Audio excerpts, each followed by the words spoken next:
It's a Politics Day edition of River to River from IPR News. I'm Dani Gehr, sitting in for Ben Kieffer. Today, joining me with their analysis, Rachel Caufield, professor of political science at Drake University. Hello, Rachel. Hi, Dani. And Jim McCormick, professor emeritus of political science at Iowa State University. Hey, Jim. Hi, Dani. You can join the conversation 866-780-9100 or send email to rivertoriver@iowapublicradio.org.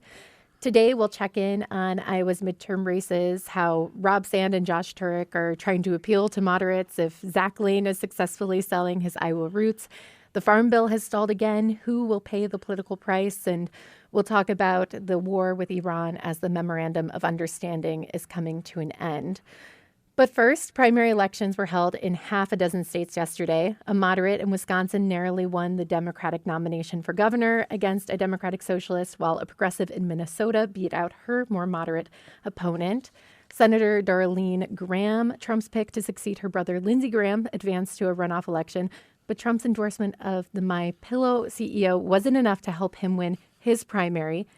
Jim, what were your takeaways? Well, I was most interested, I think, in terms of what happened in Wisconsin.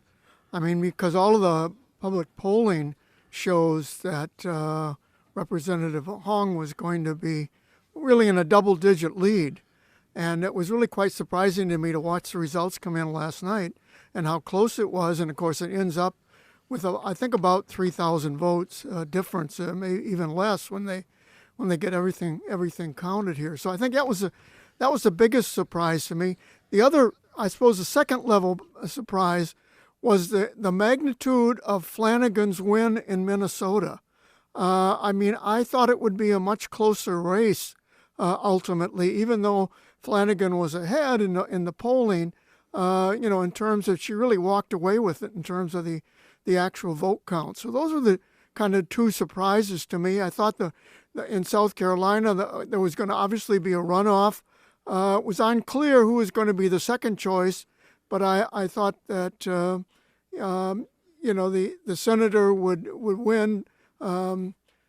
Darlene Graham would get into the runoff, but I wasn't sure who the second candidate might be. Rachel, how about you? Well, I think, first of all, we see a pretty mixed record for Donald Trump and his endorsed candidates. So he had a couple candidates who did really well last night. He had obviously probably the biggest profile is Mike Lindell, who lost his primary. And so we continue to see this mixed record on his endorsements.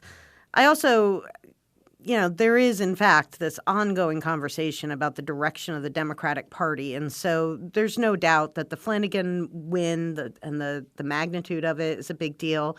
And the loss by Francesca Hong, it's an interesting conversation that Democrats are having right now. It's being characterized as kind of, ideological.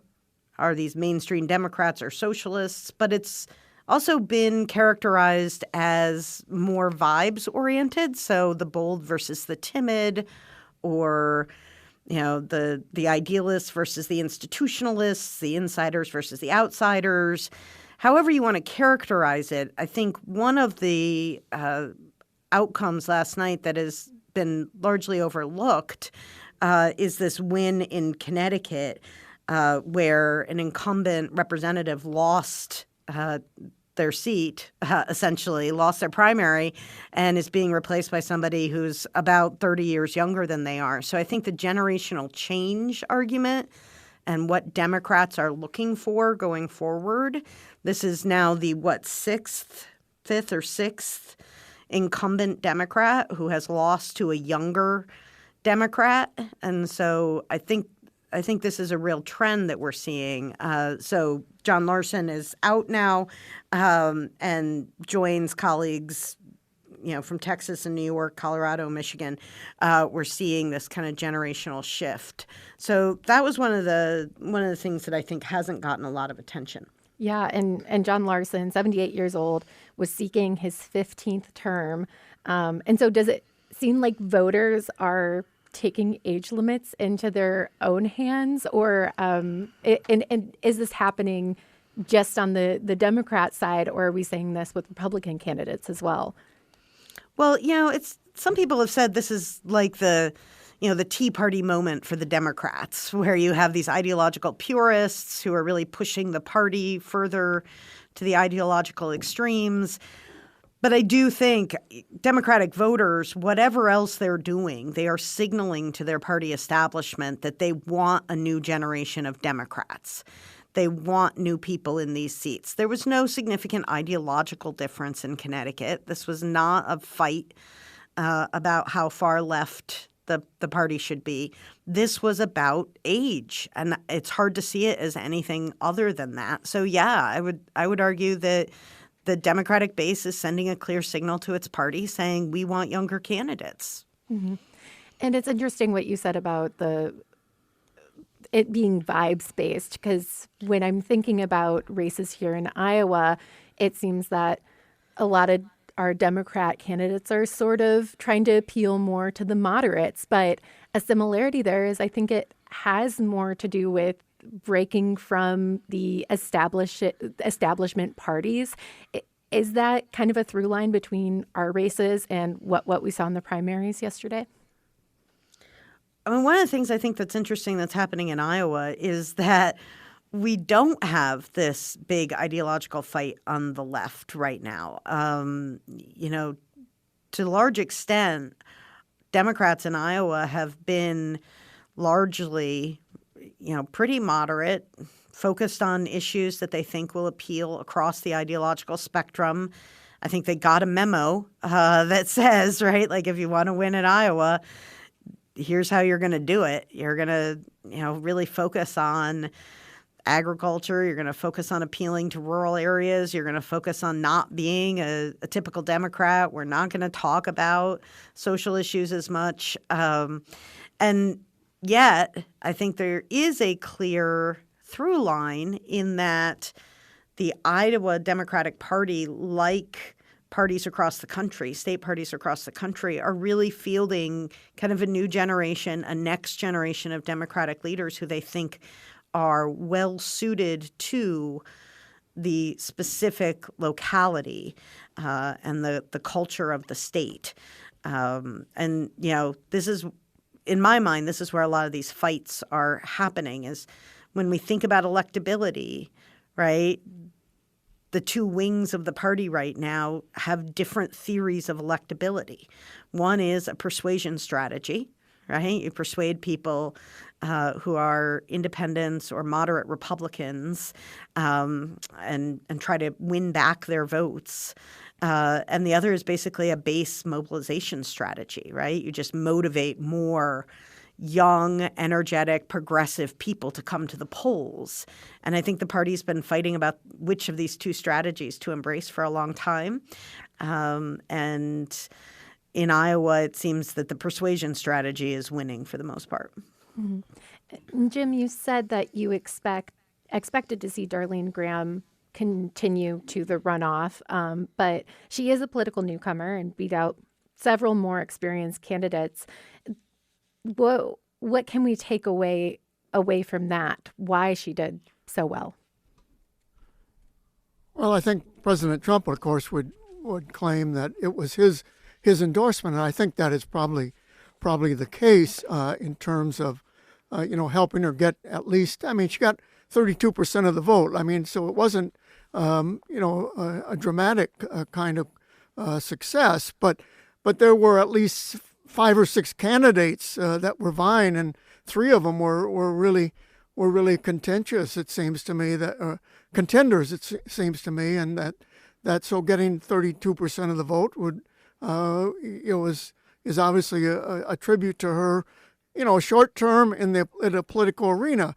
But she's not, without being some recognition in the state of South Carolina. After all, as she claims, and correctly so, she's worked in governmental agencies and nonprofit agencies within the state, so she has at least some visibility in that sense. So I guess President Trump would make a claim for her success, but I also think that her name recognition really within the state and some, I suppose, sympathy or empathy with regard to the passing of her brother here also gave her some help in terms of this kind of race. It'll be interesting because she's going up against, Ralph Norman, who's, head of the Freedom Caucus and has sometimes been, although a Trump supporter, has also been sometimes, contentious with President Trump. So it'll be interesting to see as Senator Graham came out last night and she was asked if, in fact, the president was going to campaign for her. The runoff is in a couple of weeks here. And she said she didn't know, but I wouldn't be surprised if he did, if he really wants to put his mark on being able to carry her over the line. Mm-hmm. And of course, as we stated, MyPillow CEO Mike Lindell lost his bid for the Republican nomination for Minnesota governor. So it appears there is a limit to what Trump claims to be his sway Absolutely. in these elections. Yeah. Yes, I wholly agree. I mean, the Speaker of the House, who had not even been endorsed by the Republican Party in Minnesota, was able to win in the primary and knock off Lindell, but also the endorsed Republican. So I think that was really significant. But it'll be a very uphill climb. I mean, Amy Klobuchar, won really handily. I mean, she had nominal opposition, of course, but she will be very difficult to defeat in the general election, given her wide name recognition and her long service as well. All right. We have to take a short break. It's a Politics Day edition of River to River from IPR News. Joining me today, political scientists Jim McCormick of Iowa State and Rachel Caufield of Drake. You can join the conversation, 866-780-9100, or send email to rivertoriver@iowapublicradio.org. I'm Dani Gehr in for Ben Kieffer. Back in just a moment.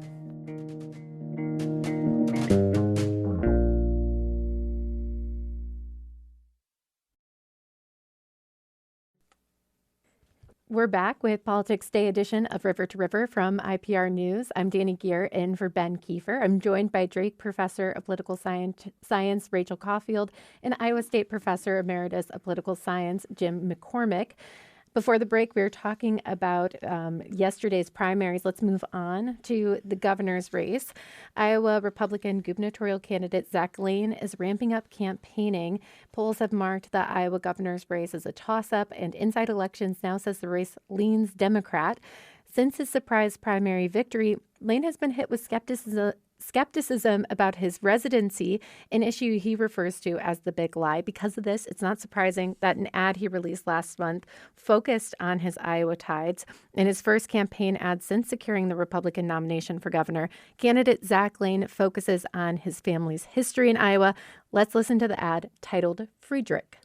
My great-great-grandfather Friedrich came to America in 1884.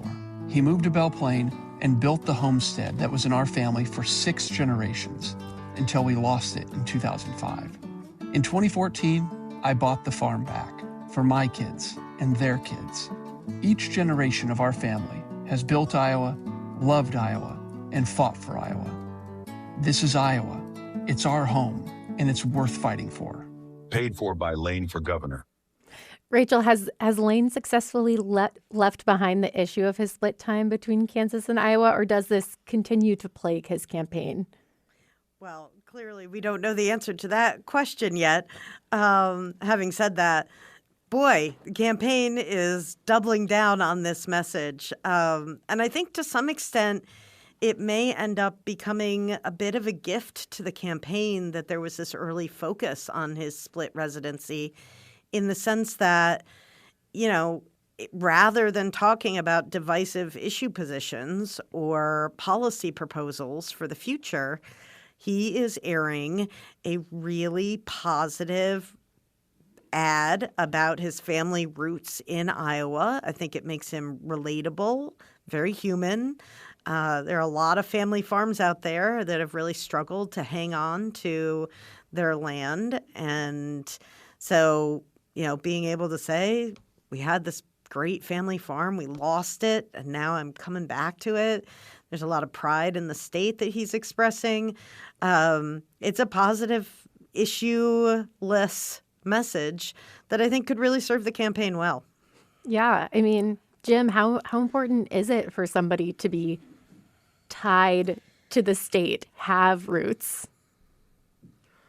Well, I think it's very important to be tied to the state, and I think also to be tied to agriculture and rural Iowa. I mean, that's going to be where the race is going to be decided. And certainly, when I first saw this ad, and you can't see it avoid obviously it from hearing, but the picture is Grant Wood. Couldn't be more. It's American Gothic, right there. And so I think that is very consequential, as Rachel pointed out. But I think also the tie to agriculture, and even mentioning that they lost the farm. I don't know what the situation was of how they lost it, but the idea of losing the farm and then buying it back demonstrates this kind of commitment to the state and to rural Iowa here. So I think in that sense it's a very powerful ad. It obviously obfuscates any kind of issue differences that might be brought up. It can rely upon this as kind of a signature portrait of who he is and what he is about. Mm-hmm. I was kind of laughing to myself as I was reading about him being on the campaign trail. And of course, there's a picture of him in front of two tractors. And I'm like, I can't count how many times I've been at a political event with tractors. And I'm like, what have they contributed to political campaigns over the years? Something that's caught my eye is, Zach Lane has been talking about water quality and rising cancer rates, as well as eminent domain. As we look at these Democrat candidates who are trying to have this cross-party appeal, is Zach Lane trying to play that game too?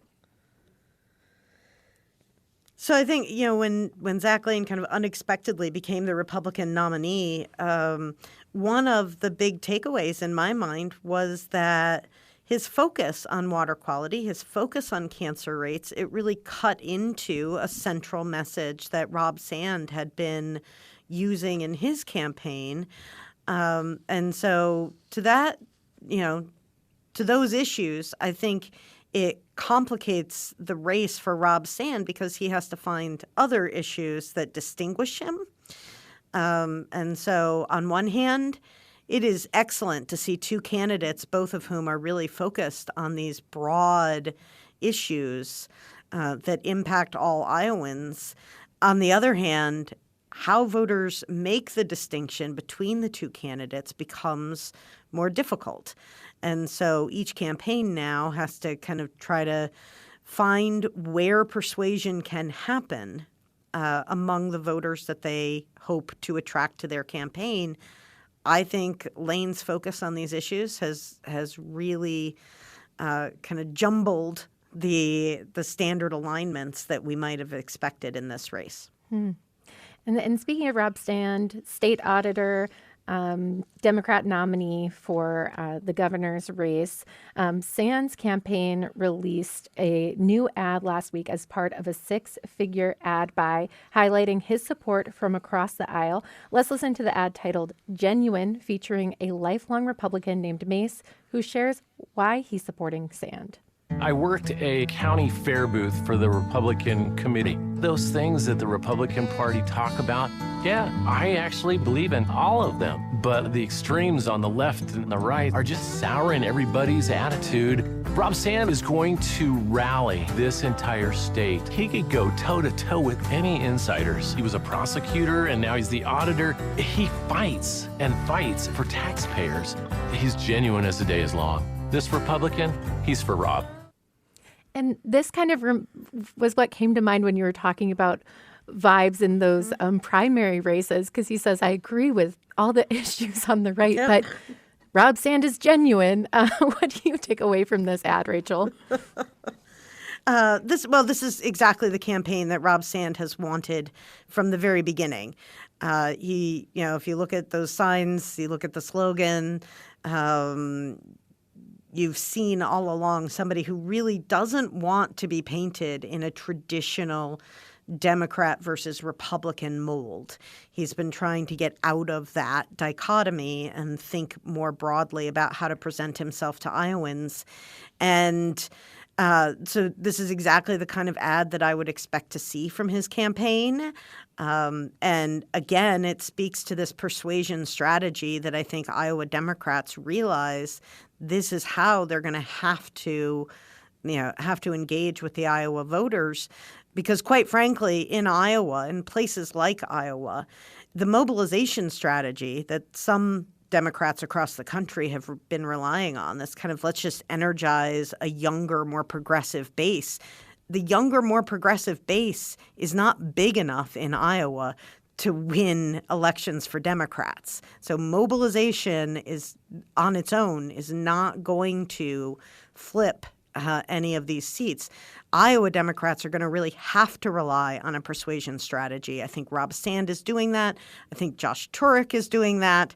You're seeing more Iowa Democrats, I think, realizing that the path ahead for them is going to have to include more rural voters. It's going to have to include speaking to a broader base of voters and moving beyond the Democratic base.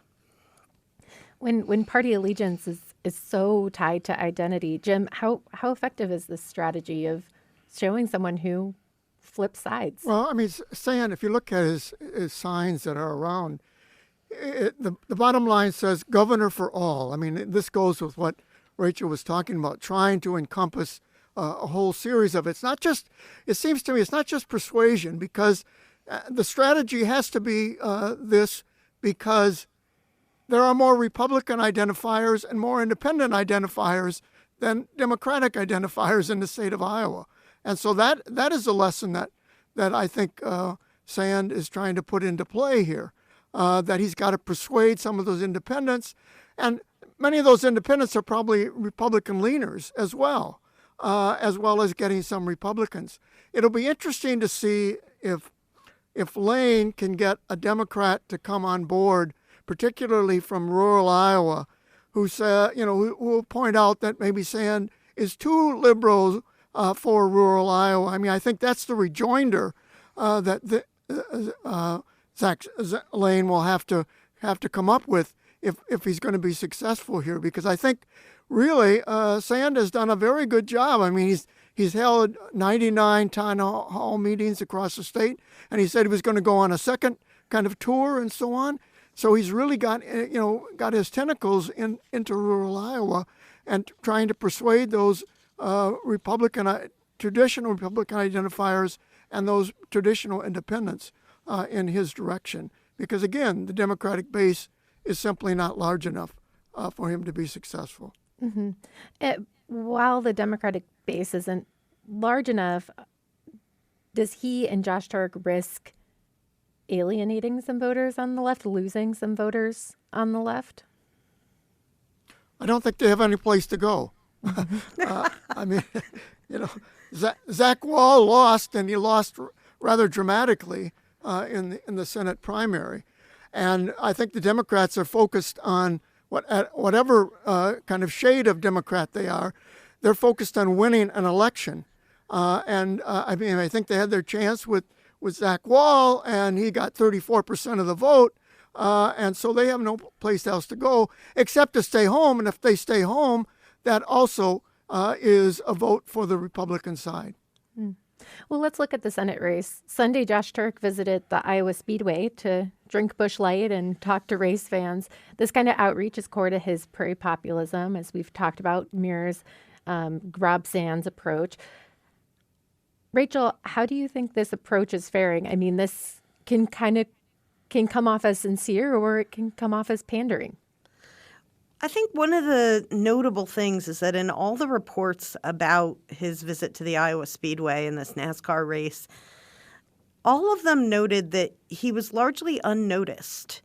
This was not fanfare and a big, splashy presence. And the people who are interviewed, who have kind of talked about meeting him there and having a chance to have conversations with the candidate at the event, they've all noted that he was super down to earth and comfortable. I think his approach to the event is as important as his presence at the event. And so in that sense, my own interpretation is that he was able to attend this event and convey a certain sense of authenticity and genuineness, that he really was there to talk to Iowans and to connect to people, to learn about their concerns, to have these sorts of interactions. And so just from a campaign strategy perspective, I thought it was really well implemented. Mm-hmm. And Jim, it sounds like Ashley Hinson still needs to make the case that Turk is too left for Iowa, in her words. Right. I mean, she's trying to point to his positions on immigration, for example, that he would move towards an amnesty strategy. At least it's been, and of course he denies it. He does say that immigrants are needed in Iowa, and there must be some way to allow them to proceed towards citizenship eventually here. And so that's kind of one of the issues, because immigration, I think, strikes a chord for some voters that would be inclined towards Hinson here.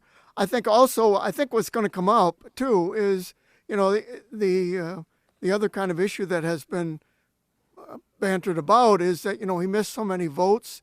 Turek missed so many votes in the legislature while he was out in California trying to raise money for his campaign and so on, and still collecting his salary and collecting his per diems. That kind of, I suppose, accountability kind of issue here is also going to be highlighted. It seems to me, but I think Turek has been pretty careful in threading the needle. For example, I was surprised to hear him say, "Well, some tariffs are okay, just as long as they're not chaotic tariffs." He favors relief for those who work overtime or receive tips and so on from further taxation. And instead he doesn't call for Medicare for all, which was one of the issues in, say, the Wisconsin campaign or the Minnesota campaign that we've seen that occurred yesterday.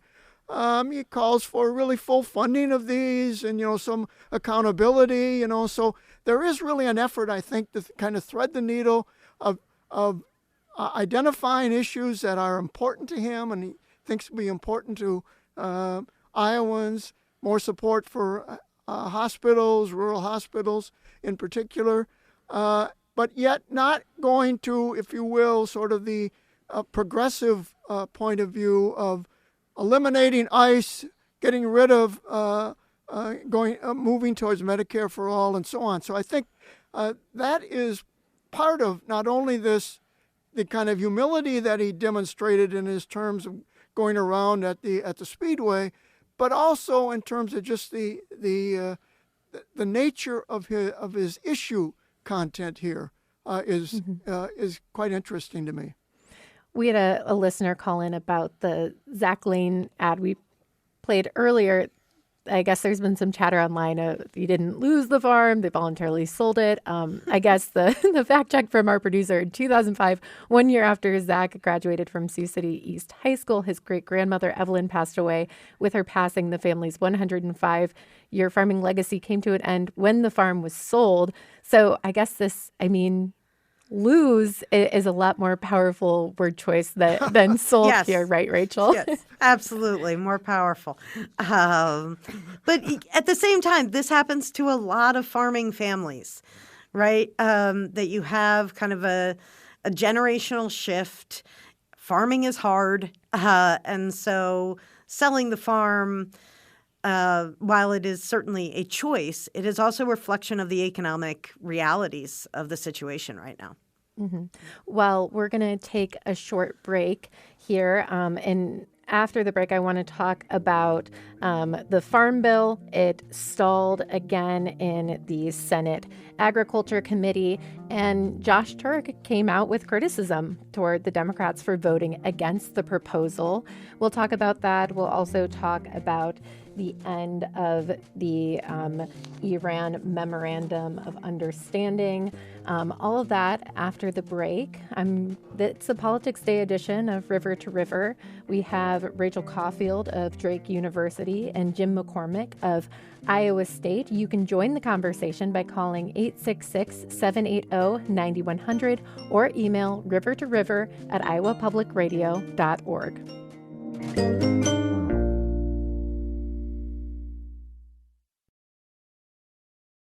We're back with another Politics Day edition of River to River from IPR News. I'm Dani Gehr in for Ben Kieffer.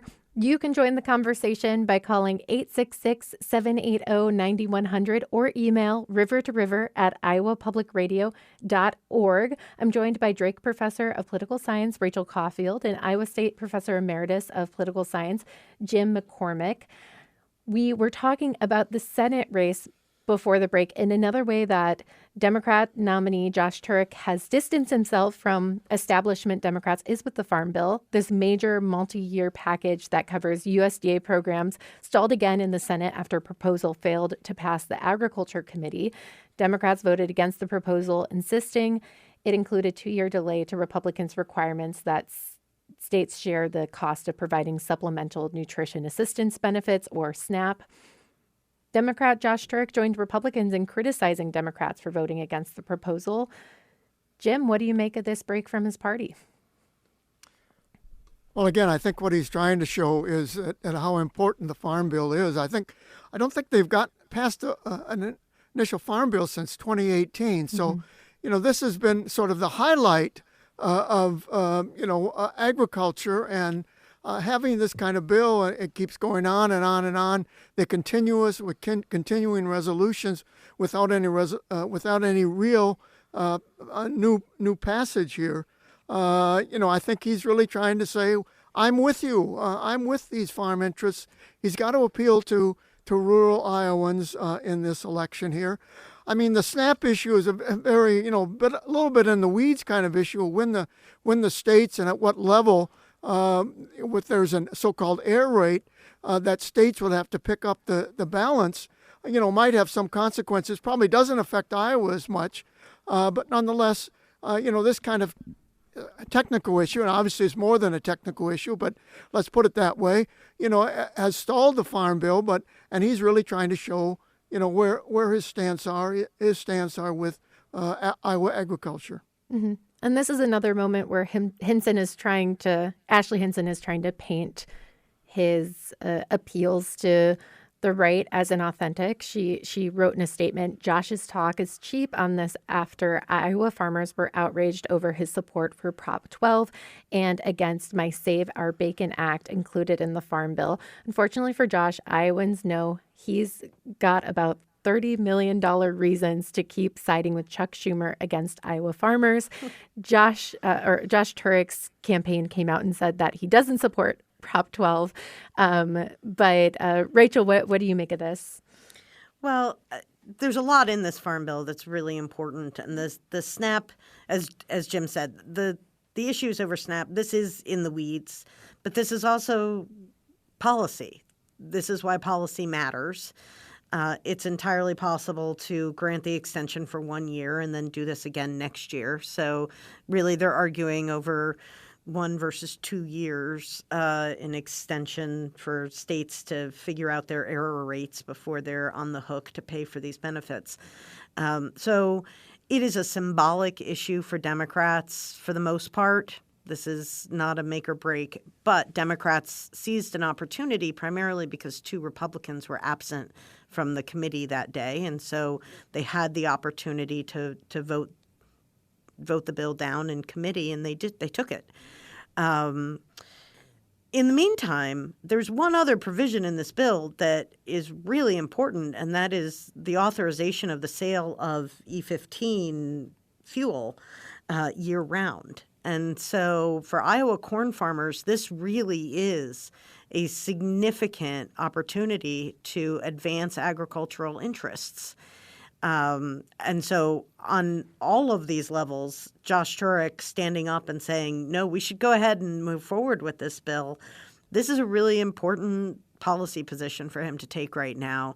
And I suspect that over the course of the next few weeks, Democrats will either be outvoted again or will take the concessions that they've already gotten and move forward with this, simply because it's not just Iowa. There are all sorts of agricultural states where Democrats don't want to be seen to be holding up the interests of farmers.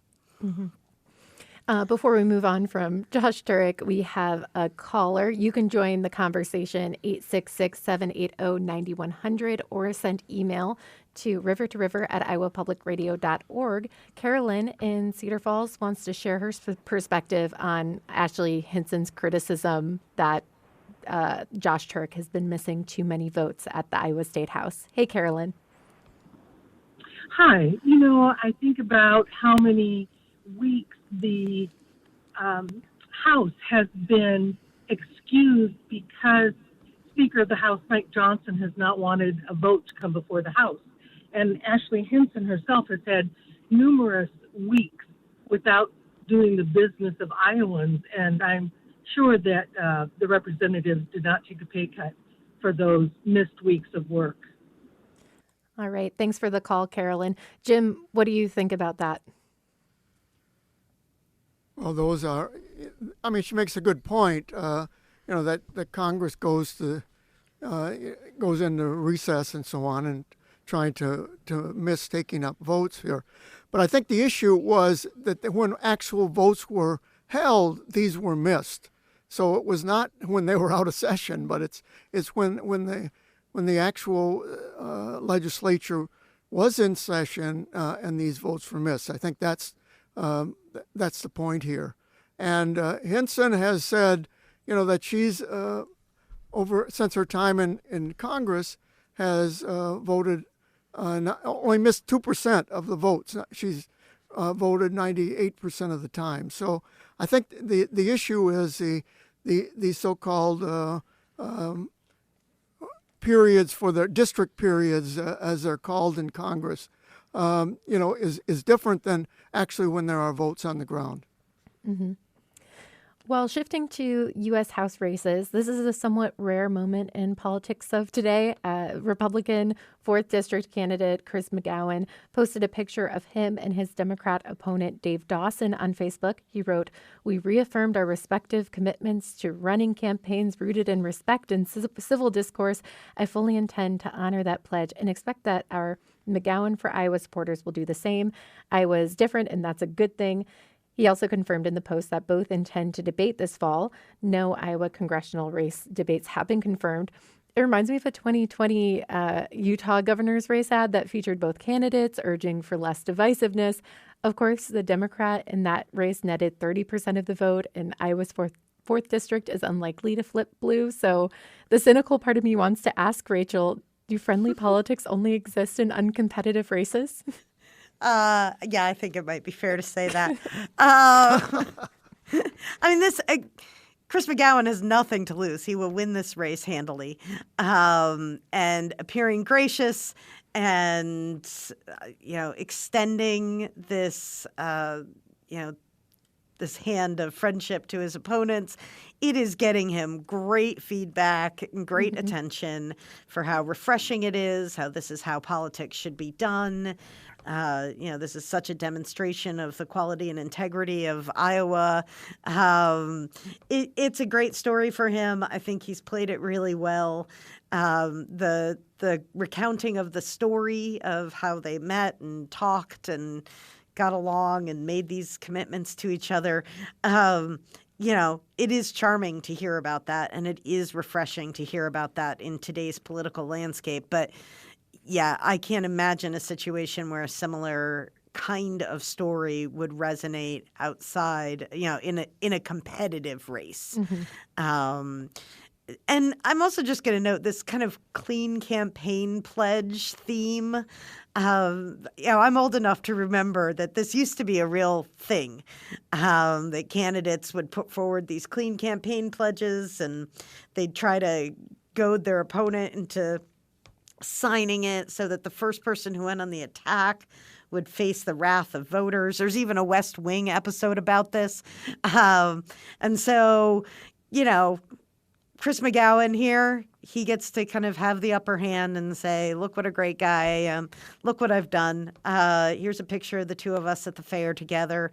And it's heartwarming and it makes people feel good about him. Mm-hmm. And let's juxtapose that with an ad from a more competitive district. Republican incumbent for Iowa's 3rd District, Zach Nunn, attacks his opponent, Sarah Trone Garrett's voting record in the state legislature in his newest ad of the general election season. It's called She's for That and was released last week. Let's listen. Sarah Trone Garrett voted to let men play girls' sports and enter girls' locker rooms. Here's her vote. Sarah Trone Garrett voted to allow sex change surgeries to be performed on children. Here's her vote. Sarah Trone Garrett even co-sponsored legislation to teach sex ed and gender identity to kindergartners. Here's her bill. Sarah Trone Garrett is extreme and radical, and it's all documented and true. I'm Zach Nunn, and I approve this message. Democratic candidate for Iowa's 3rd Congressional District State Senator Sarah Trone Garrett released her first ad of the general election cycle with a softer message. This ad, titled Quick, emphasizes her experience as a Lutheran minister and state lawmaker. Let's listen. In Scripture, it's taught to be quick to listen and slow to speak.